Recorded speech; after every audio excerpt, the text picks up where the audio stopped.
സാംസ്കാരിക വിനിമയത്തിന് വഴി തുറന്ന് ഇന്ത്യ ദക്ഷിണ കൊറിയ ആർട്ട് എക്സ്ചേഞ്ച് പദ്ധതി. തൃശൂർ മാളയിലാണ് ആർട്ടിസ്റ്റ് സംഗമവും ചിത്രകലാ ക്യാമ്പും നടക്കുന്നത്. KKLM ഫൗണ്ടേഷന്റെ നേതൃത്വത്തിൽ ഒരാഴ്ച നീണ്ട പരിപാടികളാണ് പദ്ധതിയുടെ ഭാഗമായി സംഘടിപ്പിച്ചിരിക്കുന്നത്. ഇരു രാജ്യങ്ങളിൽ നിന്നുമായി തെരഞ്ഞെടുക്കപ്പെട്ട 10 കലാകാരന്മാരാണ് പദ്ധതിയുടെ ഭാഗമായി കേരളത്തിലെത്തിയത്.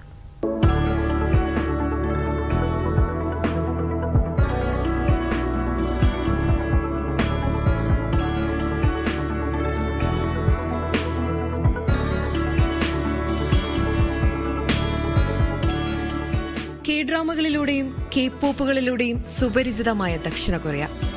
ഇന്ത്യക്കാർക്ക് ഏറെ പ്രിയപ്പെട്ട ആ വടക്ക് കിഴക്കൻ ഏഷ്യൻ രാജ്യത്തുള്ളവർക്ക് കേരളത്തിന്റെ പ്രകൃതി സൗന്ദര്യവും പൈതൃകവും മനസ്സിലാക്കാനുള്ള കവാടമാണ് ഇവിടെ തുറക്കുന്നത്. ഇരു രാജ്യങ്ങളും തമ്മിലുള്ള സാംസ്കാരിക വിനിമയത്തിന് വേദിയാവുകയാണ് KKLM ഫൗണ്ടേഷൻ സംഘടിപ്പിക്കുന്ന ഇന്ത്യ ദക്ഷിണ കൊറിയ ആർട്ട് എക്സ്ചേഞ്ച് പദ്ധതി.